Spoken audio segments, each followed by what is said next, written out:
So I already knew his music. Everybody had his music. Everybody, and those were the days when jazz was still popular music. So I came in and I met him, and we hit it off. We knew a lot of people together, and he told me, "Look, I need somebody to drive my car from here to California on the West Coast, because I'm on tour." I said, "Well, I'm your man. What are you talking about?" So he said, "Okay, it's a two-man. It's a two-man drive because it's like 3 days." I said, "Okay, I got somebody with me." So in the final days, my man dropped out. So I said, "Oh, man, I'm gonna drive this. I can drive 3 days. I've never driven 3 days in my life, but I'm gonna drive this." So I drove that, and 3 days later, I get out there. I'm tired. I think he had gigs with the DoubleTree hotel network. So I met him in Phoenix at the DoubleTree, and he was with Frank Gant and Jamil Nasser. Jamil and I originally came from Memphis, so he knew my family in Memphis, and he was like an uncle. So I was in good hands out there.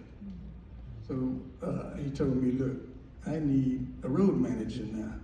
I need somebody to take my equipment from A to B. Man, I am your man. You ain't never said nothing." So he had a van. It had a few mileage on the chassis, and some spots you could see the road through the floor. It's all right. I would have done this on a buggy, in a buggy. So at a Fender Rhodes, what a Fender Rhodes is, like an electric keyboard. So I'm thinking, Cowboy was there. I'm thinking, keyboard, how heavy could that be, So, and it was a two-man. Selden Newton was my other man in time, my partner in time out there, and we called him Fig. So he was the percussionist. So he actually played in the band, I didn't play him, I was just along for the ride. So anyway, we going, the next gig was at the Concerts by the Sea in Redondo Beach, right outside of California, right outside of LA. So we driving, and the Fender Rhodes breaks down, so we got to take the Fender Rhodes to Tarzania, California, to get it to the manufacturer, which was right a suburb from LA. Okay, that's no problem. We're gonna do that.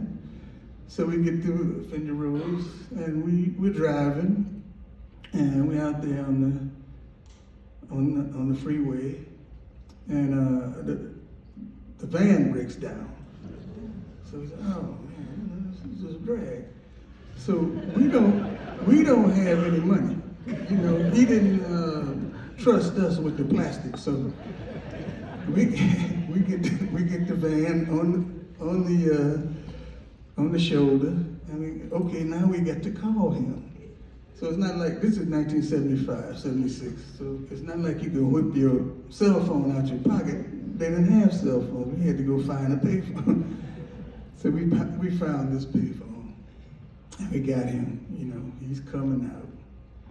And so he drives up in his car, and he's mad, What the hell is he mad at? We the ones out here, So he comes over to me and says, I could be writing a masterpiece right now, and I'm out here messing with you guys. So we got through that, and I just want to say, look, I would have done all of this. I would have paid him to be out there. I didn't just love the music; I loved him. He was such a magnanimous individual. He was like my uncle, my father, my brother. He was all those things to me at that time. So I just want to say, the object out here is not to live forever. It's to make something that lives forever. Peace be upon you. Ahmad.